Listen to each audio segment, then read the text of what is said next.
I say, it's a bit early, Holmes. You expecting anybody? No, boy. No, not.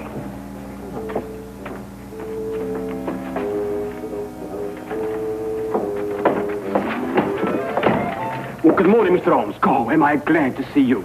Yeah, I'm sorry to come barging in on you like this, but I'm in trouble. See, the situation's a bad one. Oh, it's a real stinker. I'm in dead trouble. Now, you be careful how you handle that. That's a brand new tit for. See, now, you'll understand when I've explained it to you, see? Now, my name is Harry Croker, and I'm chin-deep in trouble. Right up to there.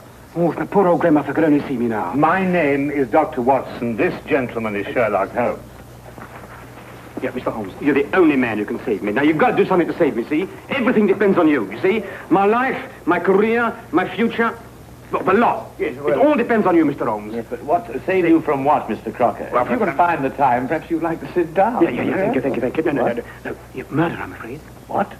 Yes, I've been accused of murder. No. Me! Yeah, and I wouldn't harm the air on a fly's head. Not even on a prison fly. Yeah, I faint when I see blood. And they go and accuse me of murder. You know, Mr. Holmes, now, look, you're a man of intelligence and capacities and appetites like... See, you're a man of education. Crocker? Did you say Harry Crocker? Yes, that's right. Here, perhaps you've seen me perform at the local vaudeville theatre. Escape artist extraordinary. No bolts, chains, or shackles can contain me. Just like it says on the billboards. Yes, I'm sure. Mr. Crocker, who is accusing you of murdering what? Who? Well, the police. What? Yeah, they come right in and they say, "You're guilty, Harry Crocker." Aye. And then they whisk me away without saying another word. Mark you. I say, Holmes. Yeah. This man is a fugitive from the law. Yeah, is there a picture of me in there? Is it any good? I hope it's my right profile. It's the best. Oh, wait, what do you think of that? It says here that you allegedly killed a young chorus girl named Sally King last night. Killed? I tried to get rid of her. I should say that amounts to the same thing. It also said that you were taken into custody by the police. That's right, yeah, that's what I said. But then, you see, I decided I had to go and see Mr. Holmes. And so, I left. Huh? You left? Yes. Oh, how? Look here, Holmes, this man might be dangerous. Yes, but no. Don't worry about that, Dr. Watson. Easy-going Harry Crocker, that's what they call me. Always a smile and a song when things go wrong. Eh?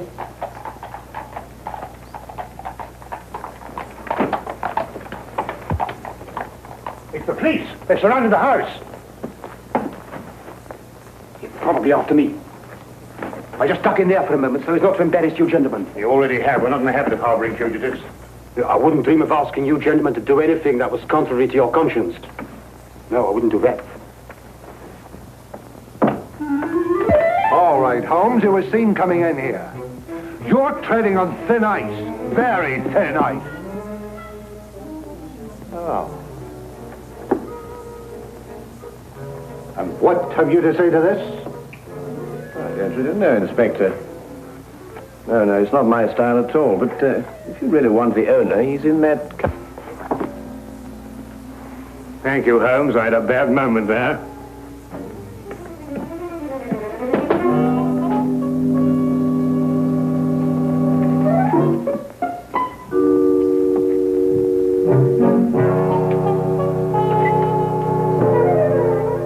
Harboring criminals, obstructing the police in the execution of their duties, giving false statements to the police. That's remarkable. Truly remarkable. Well, I must say, that fella has the most remarkable flair for disappearing, Watson. Don't you agree? Well, I'd prefer he'd practice somewhere else. Inspector, what's the case against Harry Crocker? He's a murderer. As if you didn't know. Yes, you inferred as much, didn't you? But what are the facts, my dear fellow? He's a performer at the Empire Music Hall. Last night he left with one of the chorus girls. This Miss Sally King. Yes, that's right. Short time after that, she was found in the alley, dead, strangled. I see. I'd say you had a pretty slim case, you know. The stage doorkeeper heard them quarreling on the way out. And a newspaper boy has testified to the fact that Crocker came out of the alley alone. Not so slim now, is it? I think Lestrade's got the right man this time, Holmes. And Crocker denied all this? Not at all. He's admitted the truth of every statement, point by point. Well, then I don't see what all this... Here, wait a minute. Here, we had a quarrel, all right. Yes, we quarreled. But I never killed her, so may I drop dead. Well, where on earth did you come from? Well, Mr. Crocker, let me be the first to congratulate you. Absolutely inspired. Now, tell me, how did you do it? How did you manage it, eh? Kill her down? Yes. Simple. You see, all you have to learn, Mr. Holmes, is a few basic tricks on my business, and the rest is chicken's feed. Officer! You're under arrest for murder, Crocker. I won't warn you any more of your tricks and I'll be the worst for you. I promise you that. Yeah, Mr. Holmes, see, Mr. Holmes, that girl was only trying to capitalize on my publicity. Of course. You know, I gave her a smile maybe once or twice, but you know how these floozes are. But that's all. That's absolutely... Here, take him away and try and keep hold of him this time. Hey, Mr. Holmes, please, you're going to do... Yeah, you must do something for me, Mr. Holmes, We'll do our best for you, Mr. Crocker, yes. but you better go quietly now. You go quietly, will Hey, you? quietly? Yes. All right. But don't forget, will you? I shan't. You won't forget? No, I You shan't. promise? Don't worry. Okay. Goodbye. Hey, Mr. Holmes, you won't forget me now, will you? You'll do your best to save me, won't you? Please, promise. Well, I could put old grandmother going to see me now.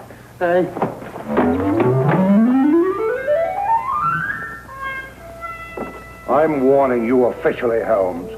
Don't interfere with this.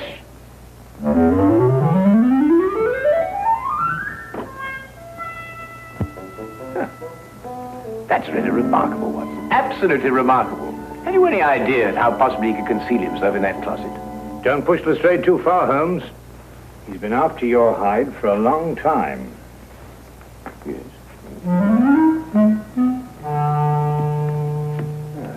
Would you care to accompany me to the music hall tonight, Watson?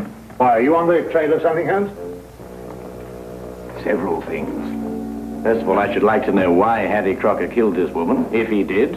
And if he didn't, why should anybody want to make out that he did? No, I think Lestrade's got the right man this time, Holmes. You really? Well, we shall see. We shall see.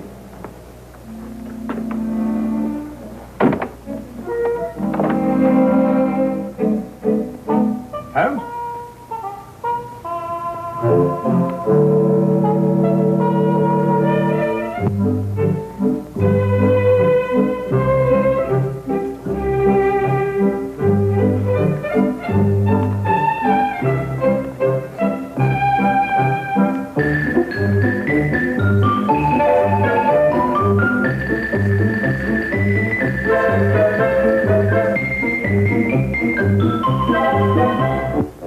Later that afternoon, Holmes and I went along to the Empire Music Hall.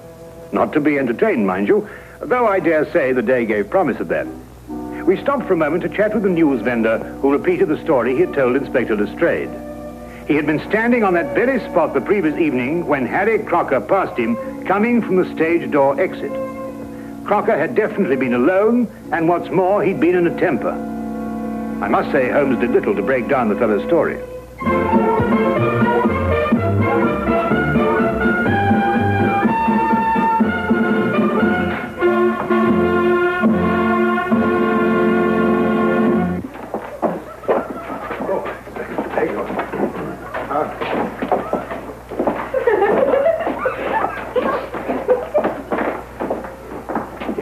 Come along, Watson. Good afternoon. My name is Sherlock Holmes. Oh, yes, indeed. I've heard of you, Mr. Holmes. My name's Charlie Willis. I suppose you've come about poor Harry Crocker's trouble. Yes, I have. Tell me, is there any other exit from backstage to that alley out there? Oh, none, sir. The only other way out is round through the front of the house. Then anyone going from this area to that alley would have to pass your desk on the way. Yes. I presume you remain on duty throughout all performances? Well, I know what you're getting at, sir. But like I told the police, as soon as Harry walked out, this girl came chasing after him. Ooh, buzzing like a hornet she was. And where did you see her next? Oh, not until Miss Zaza came screaming back through that door. I ran out and found the girl lying there, dead. Then I understand that neither Mr. Crocker nor Miss King returned through that door last night after you saw them leave. Well, I'm afraid that's it, Mr. Holmes. Yes, Holmes, I'm afraid Inspector Lestrade has got his foolproof case. Granted, of course, that the inspector himself is foolproof. Miss Zaza, where might she be found now? Oh, the girl's dressing room. Which one? Oh, they all use the same one. It's the second door on the left, down there. Better knock before you go in. Oh, we shall, sir, I assure you. Thank you very much, Mr. Willis. Good afternoon. Watson.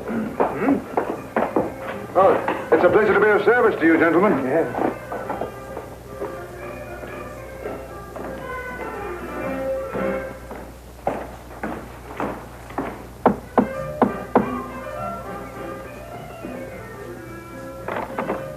Well, what is it? Oh, excuse me, madam. I'd like to have a word with Miss Zaza. Is that good? It can't possibly. She's busy. We have a show to do, you know. Yes, Here I come in my gonfalon. La la la la la la. Carry on, lad. Well, hello. Mr. Holmes, I knew you would let me down. Good evening, Dr. Watson. It was a real pleasure to see you again. Yes, but Crocker, the police. I expect they'll be along soon. Yes, but how did you get away this time? Gave me a twist and a twirl. Am I looking one way? I go up the other. Mr. Holmes, have you cleared me yet? Well, not quite yet, Harry, but it'd be easier if we could have a word with Miss Zaza. But unfortunately, some old busybody in there won't let us in. Oh, Bessie? Yes. You wait a minute, huh?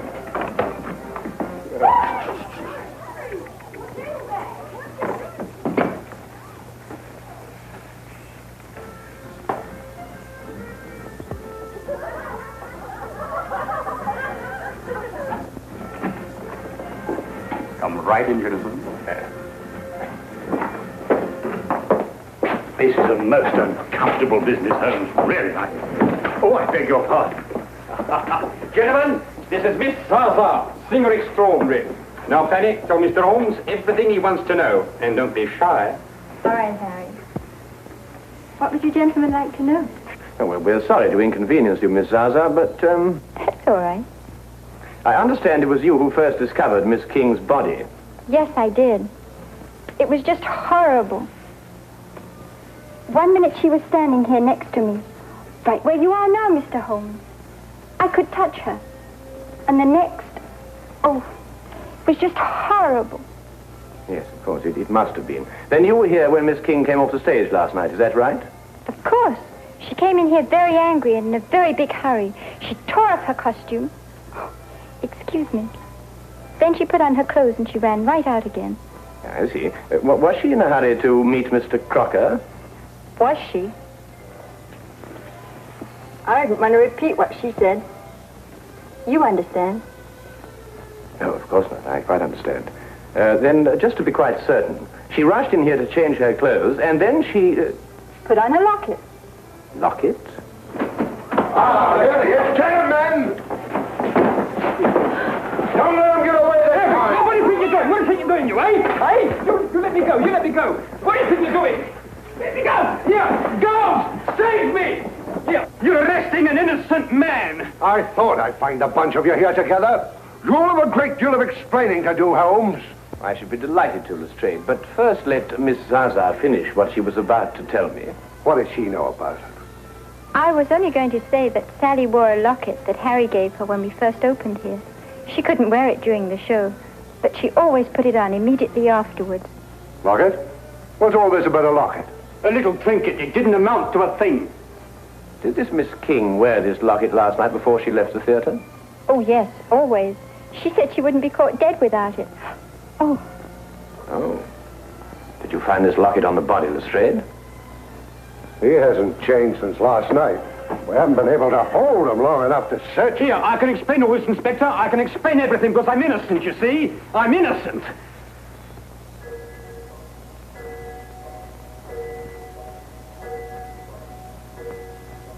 Oh, poor Harry. Why did you murder her?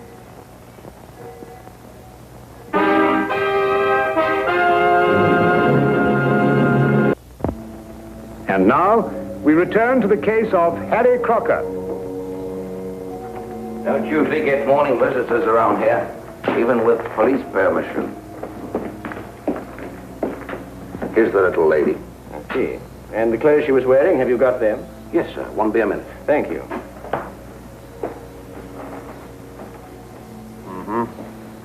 Obviously strangled. From the position of the finger marks, it appears she was facing her assailant. Yeah.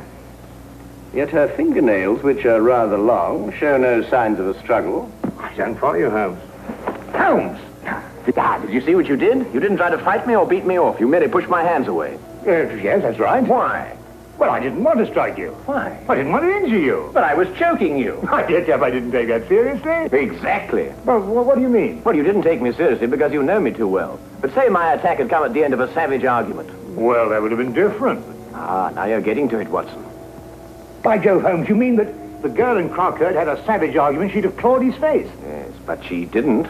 Then whoever attacked her, she knew very well. And Harry Crocker's telling the truth. And the problem becomes who is lying. Here they are, just like they come off her. Oh, that's very good of you, but I don't think we shall need them now, and thank you very much for your assistance. Good day. Where are we off to, Holmes? Well, we're going to the desert, where I believe we will provide what they call an added distraction. Oh, Mr. Holmes and Dr. Watson. The police have just been asking for you. Well, where have you hidden him this time? Hidden him? Harry's obviously escaped again. He's a most extraordinary fellow, isn't he, Lestrade? If you're responsible for this, Holmes... Now, look here, Inspector. Holmes and I have only just arrived here. And after all, it isn't the first time he's given you the slip, is it? I'm surprised at you, Dr. Watson. A man of your professional reputation and military background. I'm surprised at you. An excellent portrait of the late Miss King, what, Holmes? In happier times, Watson. What's on her? What, not again, Harry? No bobbers around, I hope. And I think I ought to warn you, Inspector Lestrade's waiting outside. Well, I had to drop in here to give him the slip. Do you know, I never have been able to work out this trunk trick. Now, my father was a wizard at it. Yeah, good thing you happened to come along. It's a fascinating business, Harry. Do you mean to say it's possible to get out of one of these baskets unaided? Oh, my father did it twice a day on the stage. Used to have exhibitions where they locked him inside and threw him in the river. And up he'd come, free and smiling. Great sport, the old man. Rest his soul. He's passed on, then? Last time they threw him in the river. I thought so. Get him!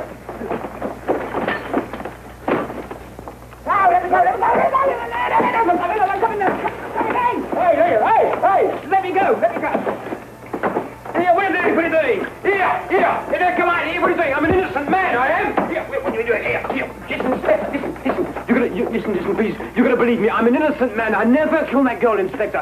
I took her out after the show once or twice for a drink, and then we were dancing a bit, and that's all I... I'm going to put you where I can keep an eye on you. You've slipped for the last time, my slippery little man. Hey! Here! Let me go! Take it off! Just one moment, Inspector. Tell me, Harry, did Miss King join the show in Manchester, or had you met her before that? No, she joined up in Manchester. I never saw her before that. Stage-struck kid, you know the type. Wait a minute, Holmes. How did you know about this girl being in Manchester? Well, all her clothes had Manchester shop labels. And this portrait of her was both drawn and signed in Manchester, as you will notice by the date, May 1897. Oh, Harry, I've had a certain amount of experience with lockpicking, in a purely amateur way, you understand. Now, I wondered, do you suppose that this little piece of wire of 3/16 diameter would in any way manipulate this lock? Say we inserted it through here like this and then bent the loop. That's a good idea. That way. Wait a minute, Holmes. Nonsense like that at a time like this. Take him out of here. Hey! Excuse me, Inspector.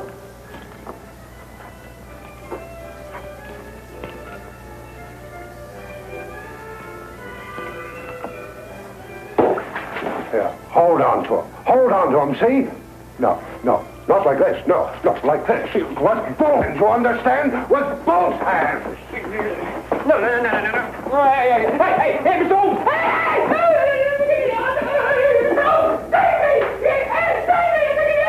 That is the end of the Harry Crocker case.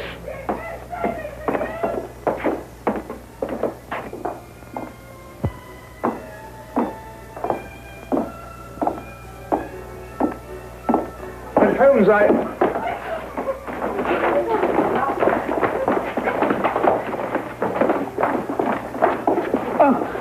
do beg your pardon. I didn't notice that you... It was my fault, Dr. Watson. Oh, look, I spilled my makeup on your coat. Yes, I'm terribly of course, sorry, sir. that's it, and don't apologize, young lady. We're all indebted towards you. I beg your pardon? You've just proved that Harry Crocker couldn't possibly have murdered Miss King. Here, Lestrade, ask Harry to come over here, would you?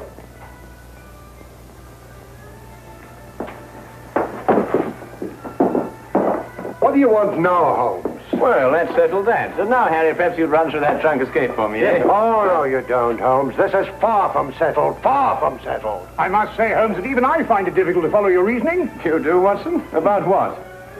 About murder, Holmes. A girl has been murdered. That's certainly true, Lestrade. And if I were you, I'd devote more time to apprehending the real criminal and stop annoying Mr. Crocker here. That's right. You stop annoying me. See, you stop annoying me. Now, look here, you. Excuse me, please. Willis? Yes? Did you want me, Mr. Holmes? Not I, Mr. Willis. But I believe Inspector Lestrade does. For murder. I don't understand, Mr. Holmes. Then let me explain a little, Mr. Willis. First, there is the obvious connection between you and Miss King. Both of you lived for a number of years in Manchester. Yes, but that doesn't mean that The girl's clothes and picture came from Manchester. She joined the show there, her first job as an entertainer. Mr. Willis here wears a Manchester school badge. His desk is covered with clippings of a Manchester cricket team, showing a loyalty of long attachment. And if you require anything further, well, he's just admitted it himself. I'd wager, too, that you were instrumental in getting her a job with this company. Well, what if I did? She could dance a little. She was very pretty and... And you thought she was throwing away her prettiness on Mr. Crocker. Well, I advised her against seeing him, yes. After all, I felt responsible for finding her a job in the company. Not responsible, Mr. Willis. Jealous. And jealous enough to kill. That's not true. I saw her go out after Harry, and the next thing I knew, she was dead. So you told us. And so the entire case against Mr. Harry Crocker rested upon your testimony. But you overlooked something. What was that? Miss King did go outside to speak to Harry, and they did quarrel. But then he left, and she came back. Is that true? Not a word. She never came back through that door. The sleeves and collar of her dress still bore traces of her stage makeup when it was found on her body. Yet she herself wore no makeup at all at the time of her death. We checked that, didn't we, Watson? Absolutely none, Inspector. Good man, Holmes. Miss Zaza testified that Miss King didn't have time to remove her makeup before rushing after Harry. Yet how else, then, could she have been found without makeup? Unless she had returned and removed it. And when she returned, Mr. Willis... Well, you've mixed things up. Stop him! Don't tempt me, Charlie. I owe you a few as it is. She played me along till she had the job here. She didn't care about Harry, or about anybody but herself. She deserved what she got. Take him out.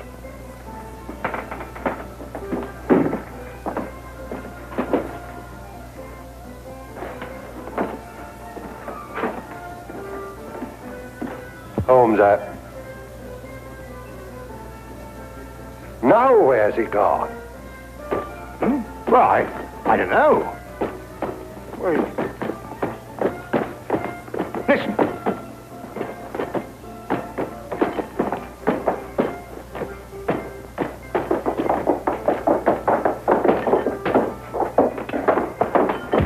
Quick, you've done it, Mr. Holmes. You've done it. Eureka! Yes, I've done it. Now, look. By passing this spring here, I get this little wire, pass it through against the spring-loaded catch on the outside, you see. By pressing it in at an angle of 45 degrees, I release the catch against that thimble, that arm of the thing, and it unlocks automatically.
The city you consider as home is never so attractive as when you return to it after long and difficult times in other parts of the world. My name is Dr. John Watson. I had served and been wounded in the more remote regions of Afghanistan and had been discharged from the army with specific instructions to rest. The sight of London again was already working its soothing tonic. As I rode through the familiar streets, I never suspected that a chance introduction would lead me into the most amazing adventure of my entire life. Watson, old man! Hello, how have you been? It's good to see you. Not as well as you, obviously. You look great, old man. Yeah, you were wounded. Well, it could have been much worse. Sit down. Care for a drink? That one. Yes. Well, what are your plans now? Got nothing really at the moment. I'm looking for lodgings. Trying to solve the old problem of comfortable quarters at a reasonable price. That's odd. The second man today that's used that expression. Really? Who's the other? Well, you wouldn't know him. He's doing some work in the chemical laboratory at the hospital. Might be interesting. Yes, well, I wouldn't mind sharing a flat with somebody if he was all right. Well, Anything wrong? Oh, no. He's rather strange. Oh, what's wrong with him? Oh, nothing wrong with Holmes. That's his name, Sherlock Holmes. Well, I saw him this morning. He was doing some research with a corpse. Oh, what was he doing? He was beating it with a stick. I beg your pardon? Did you ring, sir? 2 shillings, please. Very good, sir. What did you say this Sherlock Holmes fellow was doing? He was beating a corpse with a stick. Oh? What in heaven's name do you want to do that for? He wanted to find out if it was possible to inflict a bruise on a body after death. Why? You know? Did you ask him? That's another strange thing about this Holmes. Somehow, one never thinks to question him. No.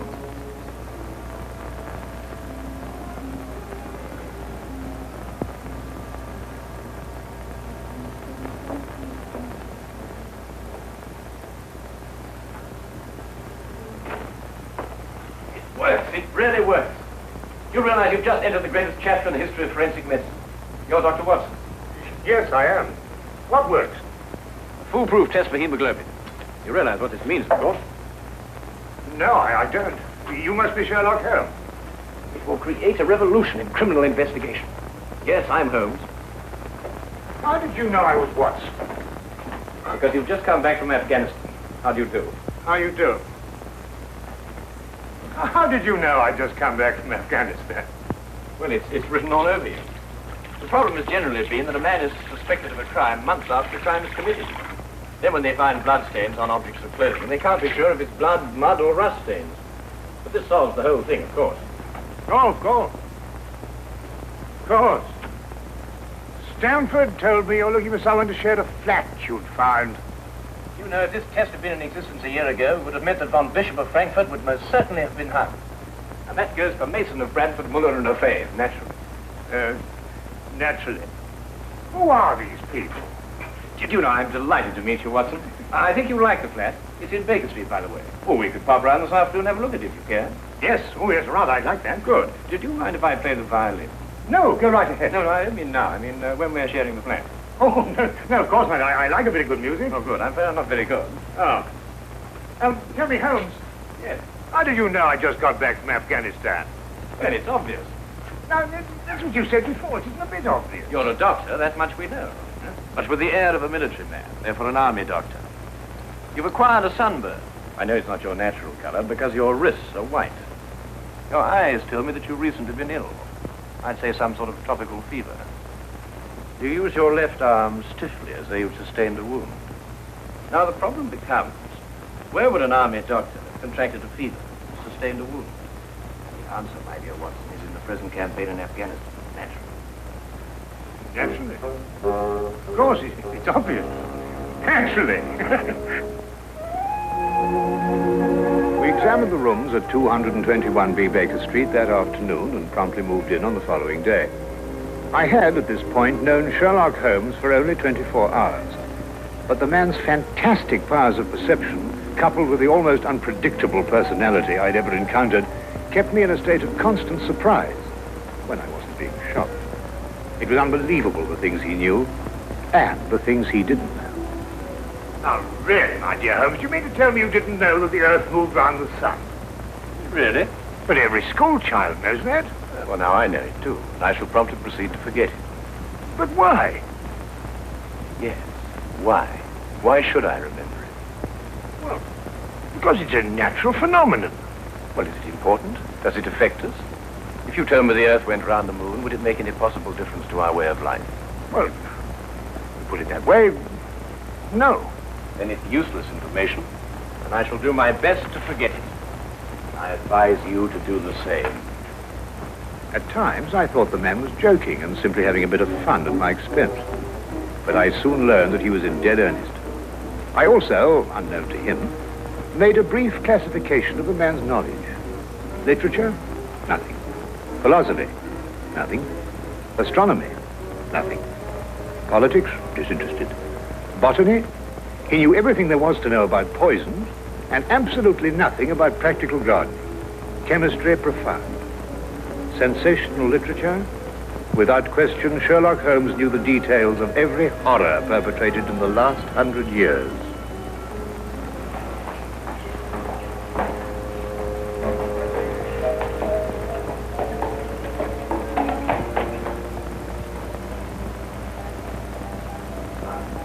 I believe we have a visitor. Really? Who's coming here? I believe so. I would also say he's a retired sergeant of Marines. Oh, you know the man? Never clapped eyes on him before in my life. Well, in that case, that's one of the wildest statements I ever heard. How can you possibly guess he's a retired sergeant of Marines? You've never seen him. A guess, my dear Watson. A calculated deduction. Yes, he is coming up here. Do you mind if I ask you his profession? Oh, by all means. Now, where did I put my violin case? Oh, it's over here. There you are. Ah, my old friend. Come in. Excuse me, gentlemen. I have a message here from Mr. Sherlock Holmes. Thank you.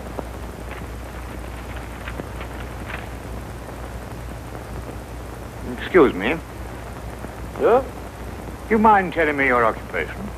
Not at all, sir. I'm a civil servant employed by the police department. Thank you.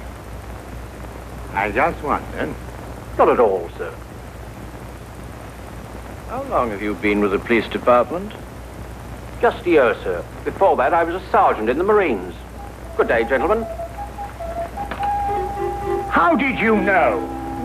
An interesting letter, Watson. A very interesting letter. Perhaps you'd like to come with me. Where? To catch a murderer, of course. Of course.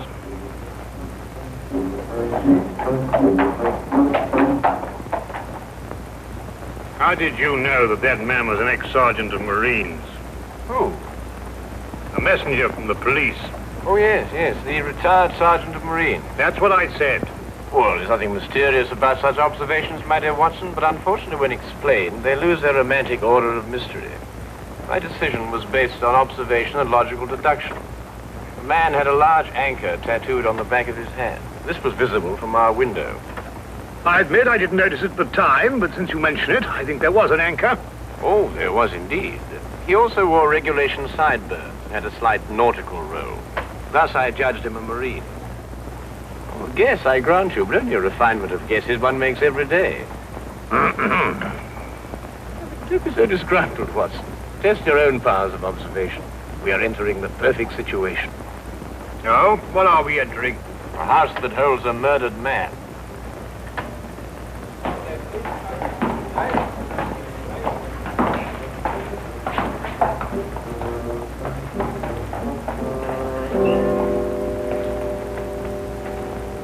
Is Inspector Lestrade inside?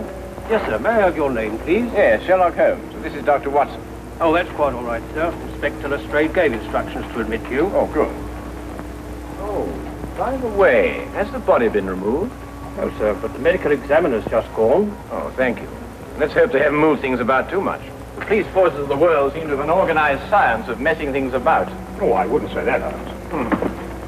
Now then, move along there, everybody. Move along. There's nothing to see today. I don't know. I swear I don't know. I tried to help him. Don't you believe me? I had to do what I could. It was instinctive. Instinctive for a woman like you to commit murder. That's not true. You know it's not true. I know you hate me, but you can't believe I'd do a thing like this. Yes, I can, and I do. She's a murderess. You know it as well as I. She murdered your brother. It's a lie. Yes, it's a lie. The entire story's a lie. The relationship you had with my son was a lie. My son's been murdered. This girl's a murderess. Why she did it, what her motive was, I don't know. They were engaged without my blessing. I can only be grateful that she gains nothing by her crime. Your duty now is to convict her. Just a moment, please.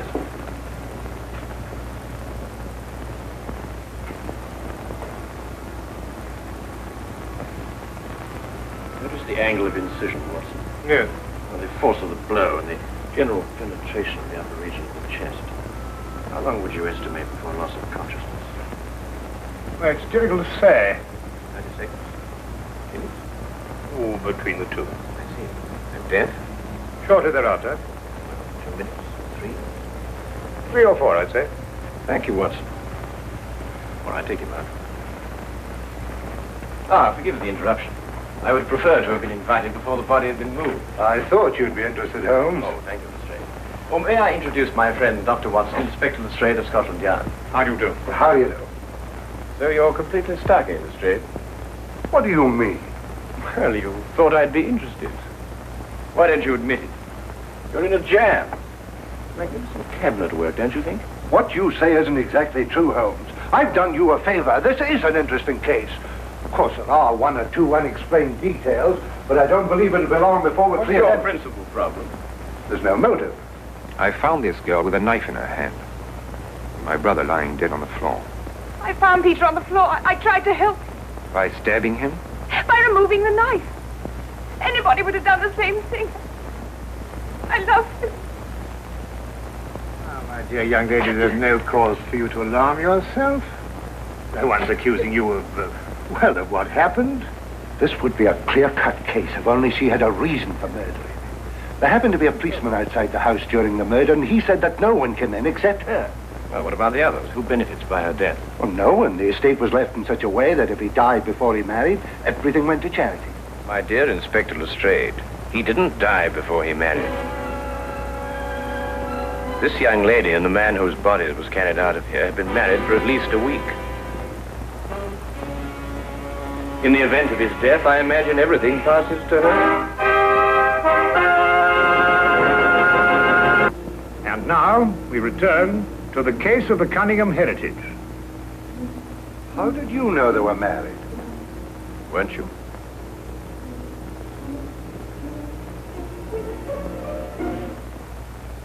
Yes, a week ago. Then you do benefit by my brother's death. You're his heir. I don't know if I am or not.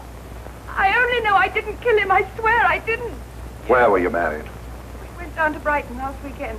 Well, why didn't Peter say anything about it? I don't know. He asked me not to say anything, so of course I didn't. I'm afraid, young lady, I'll have to ask you to accompany me to headquarters. Sam.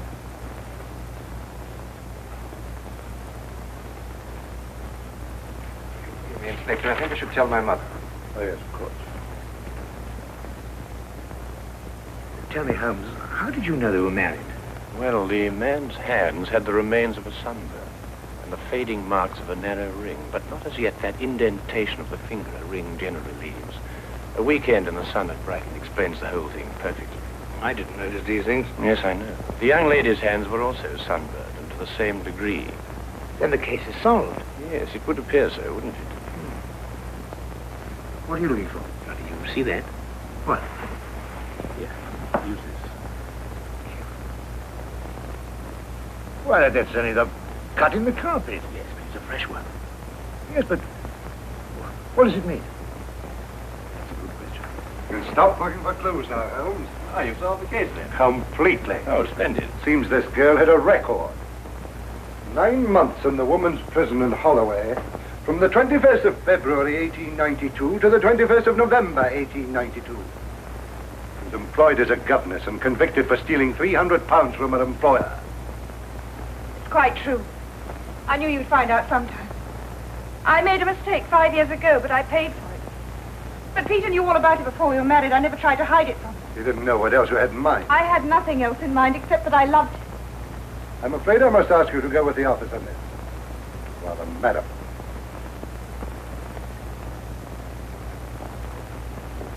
Well, that's how I like my cases. Fast and simple.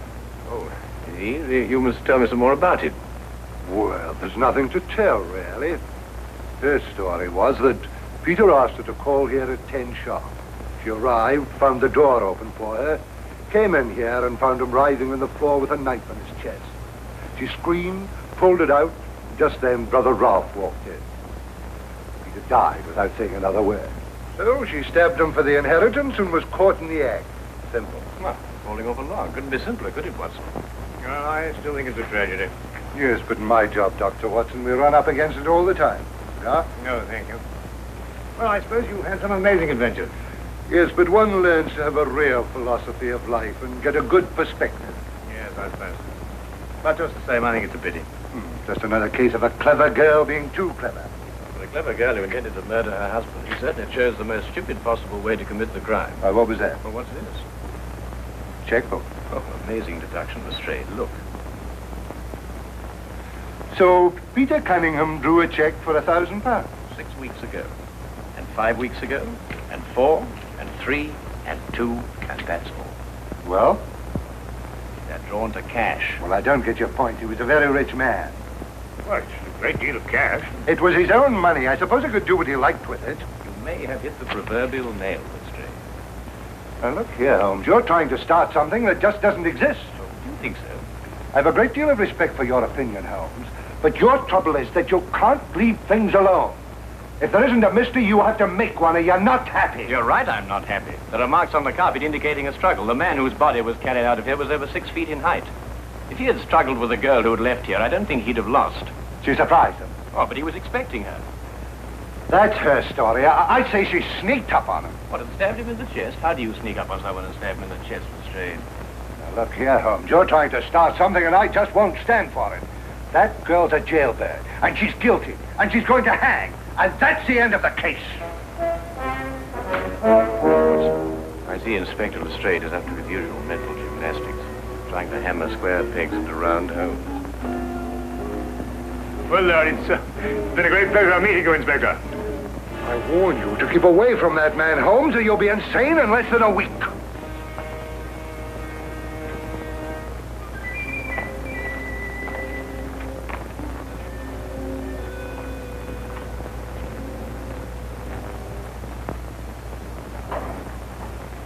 What time is it? Oh, 10:30. Perhaps you'd like to take a little stroll with me. Why? I'd like to investigate this afternoon's affair a bit further. Oh, yes. I'd like that. I thought you'd forgotten about it. Not at all. I've been thinking about it all evening. Shall we go? Then we must exchange our thoughts en route. Where are we going? To the Cunningham house. I didn't know you'd made an appointment there. I didn't. Oh, well, who do you expect to see? No one, I hope. Well, I'm terribly sorry, Holmes, and I'm afraid I don't understand what you mean when you say you want to go to the Cunningham house and you just... You can't do that. What? Well, you can't break into the house. Why not? It's against the law, that's why not. Why, if we're caught... That's it. What is? If we're caught. But that makes no difference. It makes no difference at all. The thing is, if we're caught, it's against the law.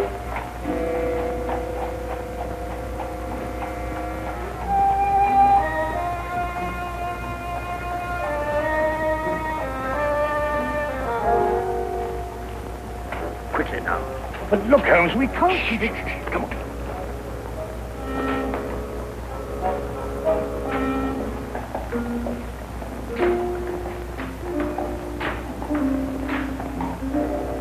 evening, Inspector. Good evening, Sergeant. Everything all right? Yes, sir. I just thought Sherlock Holmes might have dropped by. Where'd you get the key? Oh, the key's a burglar's tool. A burglar's tool? Street clear? Yeah.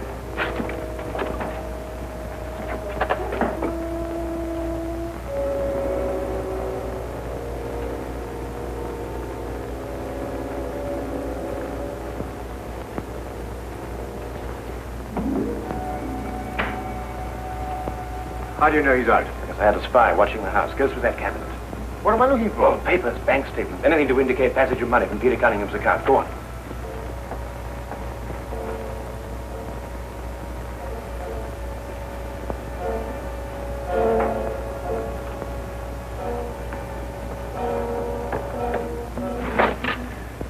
It's absolutely ridiculous. Looking for something and you don't know what in order to catch somebody and you don't know who. Quite ridiculous. Nothing over my side. Keep looking. Who do you think's got it? Whatever it is we're looking for. Why did Peter Cunningham try to hide the fact of his marriage? A week or a month put the main indifference as far as his mother was concerned. She would never have consented to his new bride anyway.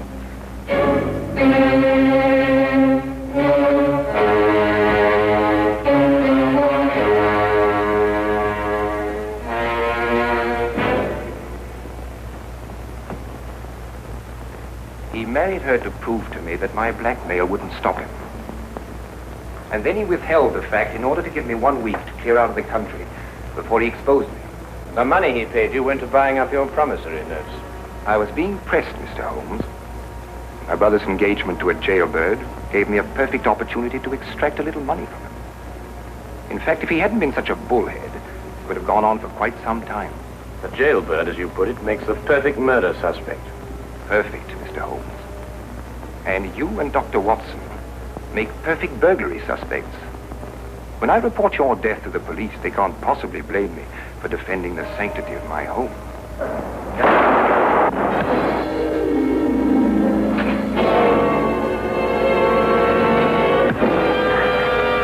Well done, Watson. Oh, I could have done a bit better, only it was my bad shoulder. Quite all right, Watson. Think no more about it. So that's our murderer. Yes, the only possible one, of course. Only a man could have struck that blow. Peter died, as you say, within 3 or 4 minutes. And there was a bobby outside the whole time. Yes. Crystal clear. No, completely obvious. Well, what do we do now? What's going on here? Who fired that shot? We will sit with the good inspector, and with the aid of our evidence, a bit of logic, and a few simple diagrams, we will endeavor to convince him that night follows day, and that 1 and 1 inevitably makes 2.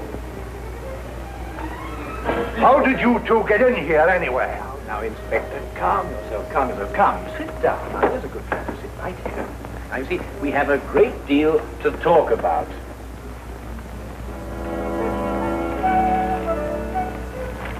Also present with Inspector Lestrade was Dr. John Watson and a personal friend of the inspector's, Mr. Sherlock Holmes. This is ridiculous.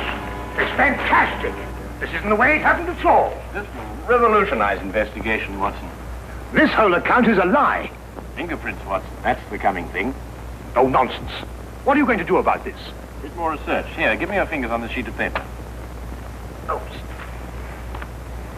were you going to sit there with these disgusting little smudges and let them get away with this? Beg your pardon? Well, I won't. They're going to hear from me. Brilliant Inspector Lestrade, indeed. Why, it took you 3 hours to convince that bonehead. I don't know. Never in mind his life by her. That lady was innocent.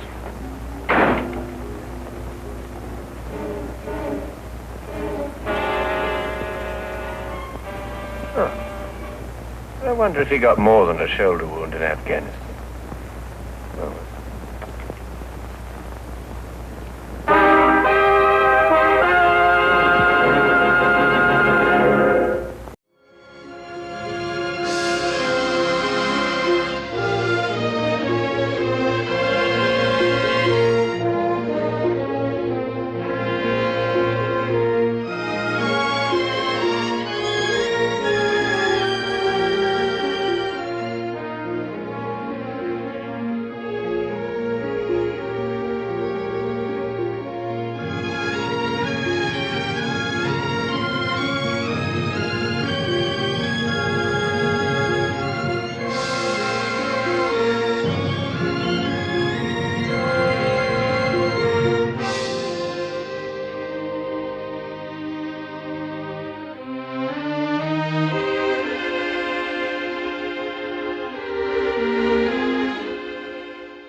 Dr. Watson, I didn't expect to have the pleasure of seeing you again so soon.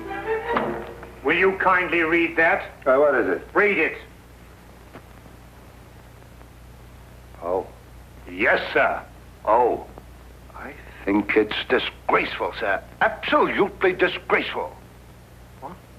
Yes, and I'm glad you're here so that I can tell it to you personally. Why, you and I both know that it was Sherlock Holmes who solved the Cunningham case. If it wasn't for his brilliance and his persistency, the facts would never have been brought to light. And I think it's scandalous, sir, that the newspapers should have given me all the credit and said so very little about his magnificent achievement. What do you think, Doctor? I absolutely agree with you. I'm glad you're on my side, Doctor. Why, of course, I'm so glad you take it that way. What does Holmes think? Oh, he doesn't mind, you know. He doesn't care who gets the credit. Oh, dear old Holmes, such a modest fellow. Yes, well, look, you must give him my kind regards. Yes. And tell him that, although I know he doesn't think anything about it, I intend to get the newspapers to get the facts straight. Well, that's very good of you, Inspector. What's Holmes doing these days? Well, the last time I saw him, he was playing about with a lot of ink smudges and talking about the prints that fingers make. No. Good old Holmes. Always experimenting. Inspector Lestrade, sir. Yes, what is it? There's been a murder reported at the home of Lord Beryl. What, Lord Beryl of the Foreign Office? That's him, sir. I'll be right with you.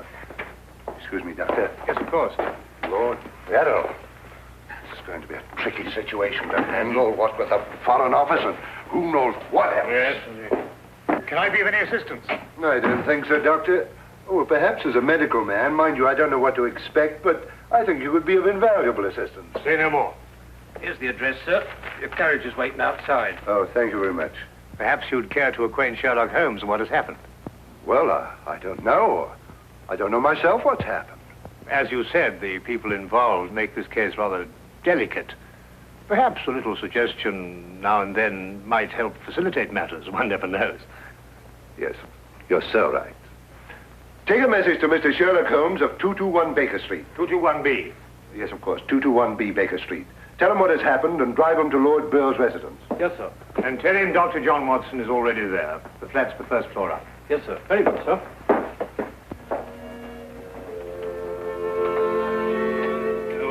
221B Baker Street.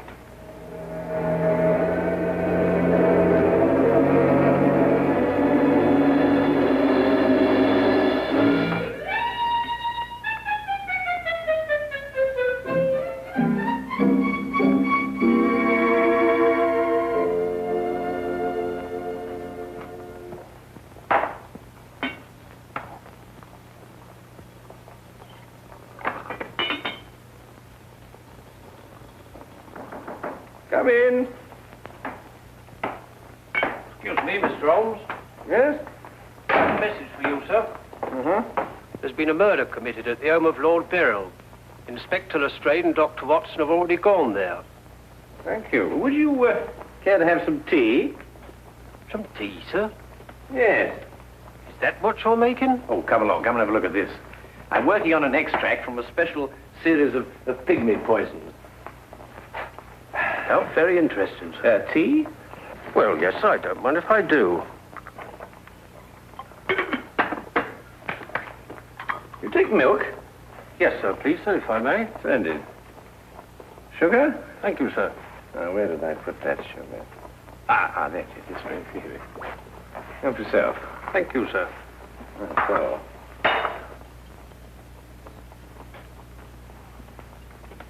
What's this you're doing here, sir? Well, I believe that certain poisons, if taken in the correct doses, can actually have beneficial rather than fatal effects. Now, that's very interesting, sir. Yes, it is, isn't it? And what's all this over here, sir? Oh, that? Oh, those are some tropical leaves. They were sent to me by a friend of mine who hunts in that part of the country. The essence, you see, passes through this tube, down here and across the table, and is condensed in that retort there. And what's that stuff in the bottom there? That's lime. That acts as a catalytic agent to combine the essence of the leaves with a dark, tar-like substance, which you can see at the bottom.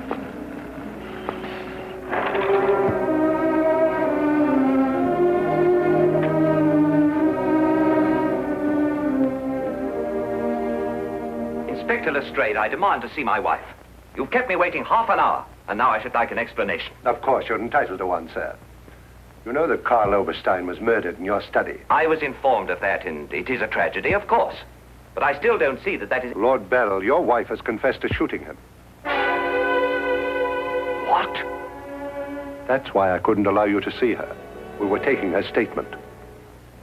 What does she say? Apart from the actual confession of murder, she refuses to say anything. You may go in now if you wish, Lord Beryl.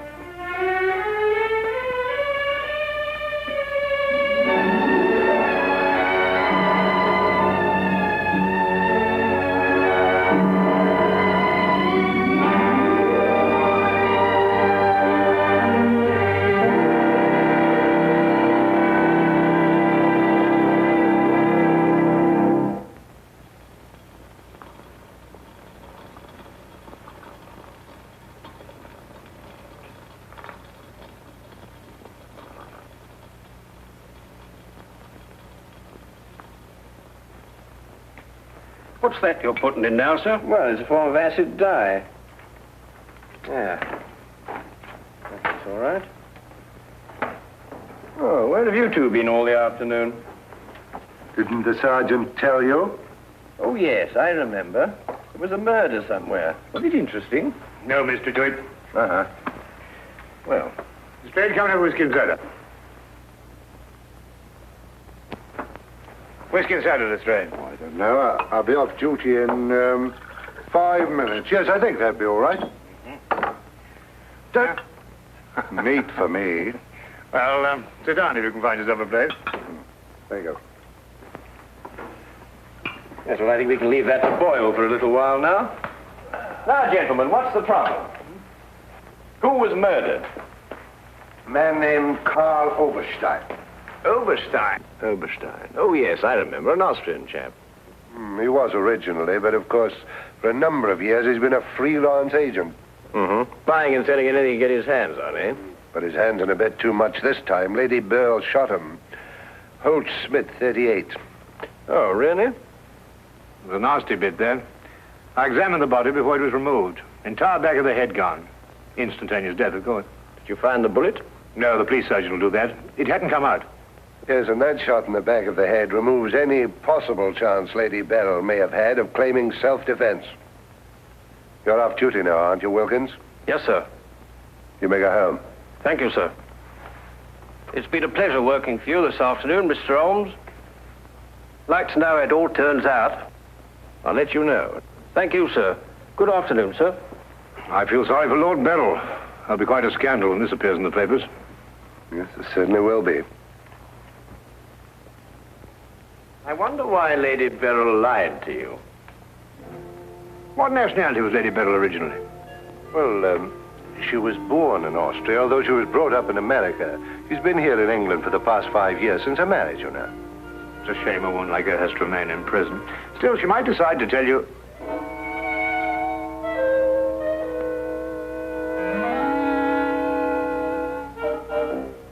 What did you say?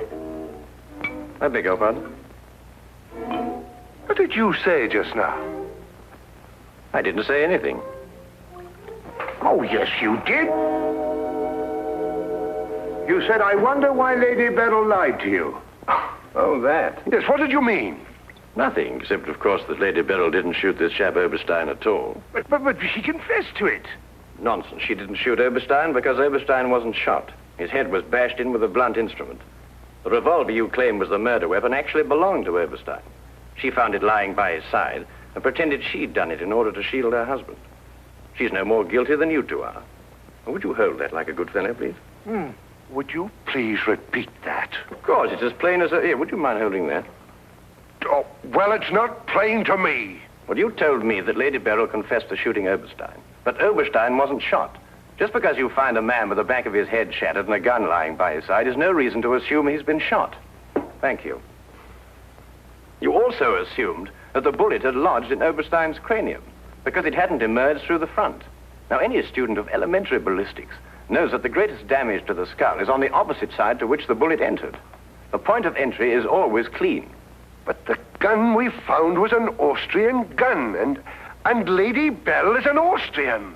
Now, there's a logical bit of reasoning for you. Would you mind holding that, please? Lady Beryl saw Oberstein lying there and jumped to the same conclusion we did. Well, Lady Beryl's innocent. Then somebody else is guilty. Brilliant. We've got to get back to the premises and re-examine them for clues. You come with us, Holmes. This nonsense can wait. Nonsense? Nonsense.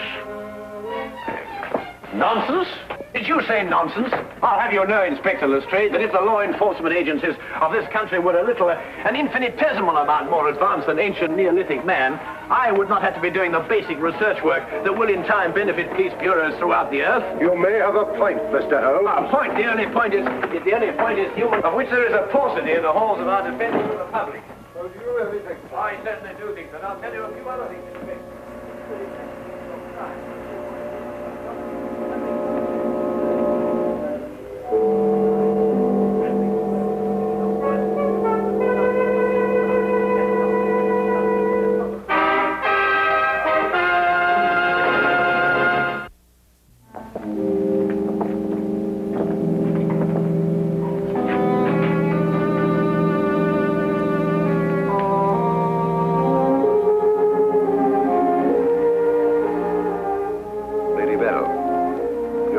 We're releasing you. So I understand. Do you know why? No. We've been able to prove that you didn't commit this murder you confessed to. I see. We would, however, like an explanation as to why you confessed to this crime.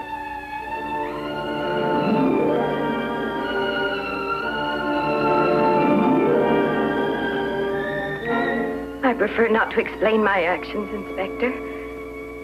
You realize, of course, that your actions are in themselves punishable and that we could detain you. I see. You still prefer to make no statement? That is correct.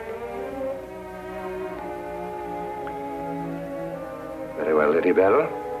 You'll be released as soon as the formalities can be cleared. Thank you.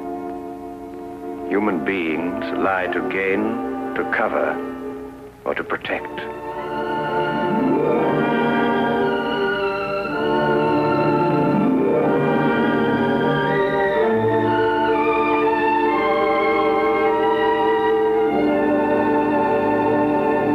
I don't know how to thank you, Mr. Holmes. Please consider me forever in your debt. Not at all. You're in the Foreign Office, aren't you, Lord Beryl? I am. Had you ever met Herr Oberstein before? I had. Exactly when? Last week. For the first time? And the last time. I see. I believe it was his habit to offer large sums of money to men in key positions for the information they may have had in their possession. I believe that was his habit, Mr. Holmes. Thank you. Oh, Lord Beryl, while your wife is on her way here, I wonder if I might look at the premises of the crime. Oh, of course, of course. It happened in the study. With your permission. My house is yours, sir.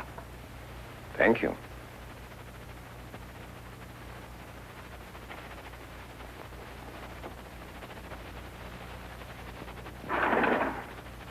Well, now, let me see. Karl Oberstein was lying about there. Of course, it's been removed. Yes, of course. I see you cleaned everything up with your usual remarkable efficiency, Lestrade. Now, look here, Holmes. I didn't know there was going to be any mystery about this affair. Oberstein's head was here, Holmes, and his feet were there. Thank you, Watson.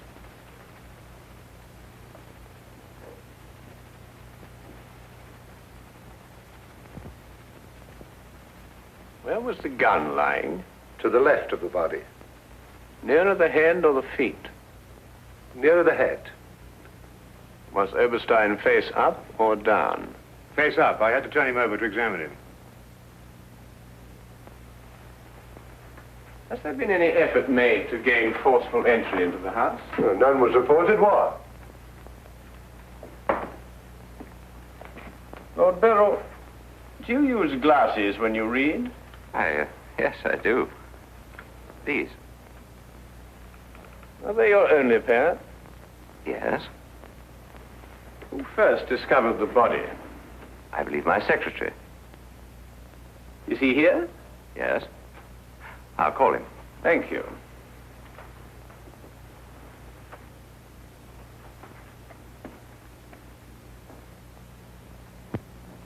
Lestrade, where was Lord Beryl at the time you estimated the crime was committed? He'd been at a meeting with high government officials all day. Oh, good, good. Why did you ask about the glasses, Holmes? It's because Lord Beryl wears glasses when he reads. But Lady Beryl confessed to a crime she didn't commit. What? This is my secretary, Mr. Ross. You've met Inspector Lestrade and Dr. Watson. This gentleman is Mr. Sherlock Holmes. How do you do? I understand it's through your efforts that Lady Beryl was returning home. Partially through my efforts. I wonder if I could impose upon you, Mr. Ross. Of course, sir.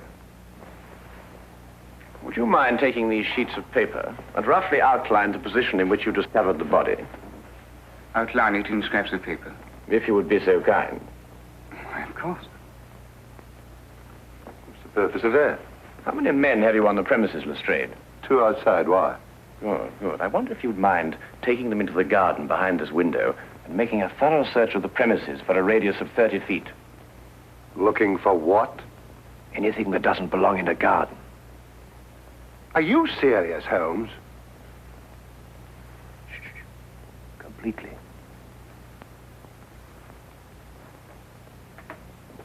Let's got him out of our way. If it would not be too much of an imposition, Lady Beryl, I would like you to retake the position in which Mr. Ross discovered you when he entered the room. Mr. Holmes, my wife has had a harrowing experience. Please consider her nerves at this point. You're forgetting, Lord Beryl, that your wife confessed to a crime she didn't commit. The circumstances are somewhat exceptional. But if Lady Beryl would rather not... It's quite all right, George. No, let me see. I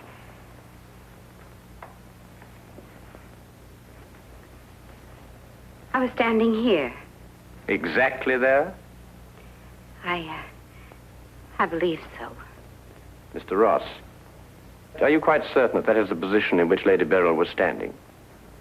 Well, if you'll pardon my saying so, Lady Beryl, just for the sake of accuracy, you understand, I believe you were standing just a bit further to your left.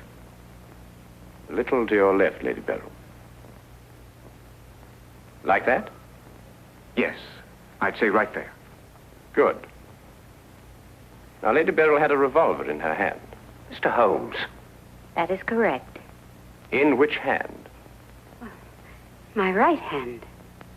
Mr. Ross? That's right. Lady Beryl's right hand. Lord Beryl, do you happen to have a revolver in the house? Yes, I have. May I have it? I'm not going to ask my wife to... Yes, I am. If your wife has no objection. Of course she has objections. I have no objections, Mr. Holmes.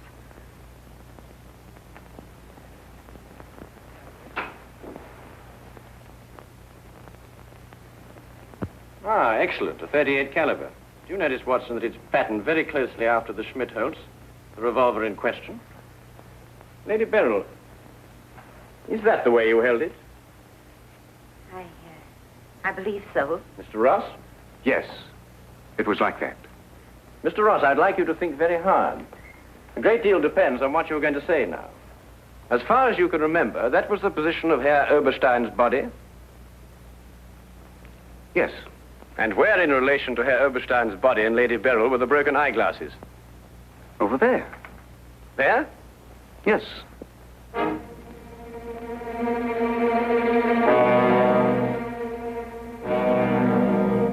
Watson, were there any glasses on the floor when you found the body? Absolutely not. You're positive? Positive. That's right. I didn't know what I was saying.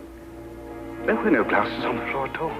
There weren't any glasses on the floor when you found Lady Beryl bending over the body. But there were when you sent Herr Oberstein crashing to the ground.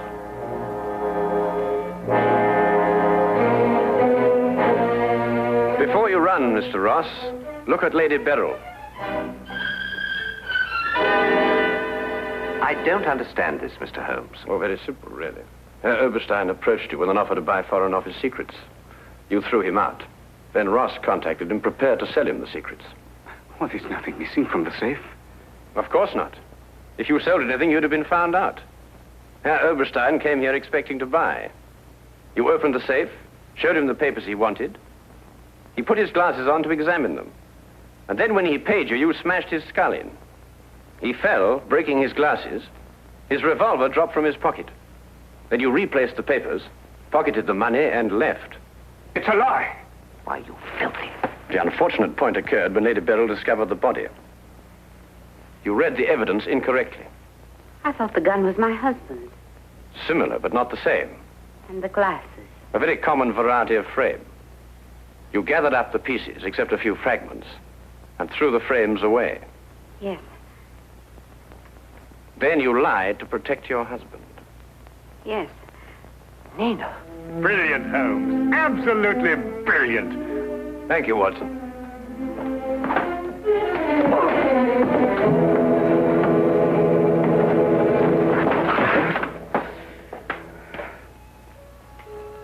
My humble and very grateful thanks, Mr. Holmes. It's been a pleasure to help so brave and noble a woman. I'm still not quite certain what's happened, but I know we shall both be forever indebted to you.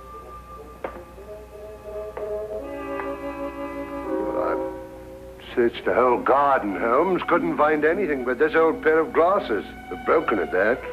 Really? Mr. Holmes has solved the entire case, Inspector. He has? How? By the little things, Lestrade. The little things that one must remember. The little things that make the difference between success and disaster. One must never forget that the difference between... Good heavens. What? What is it, Holmes? I left the gas on under the experiment. All Baker Street will be blown up. Holmes, I turned it off.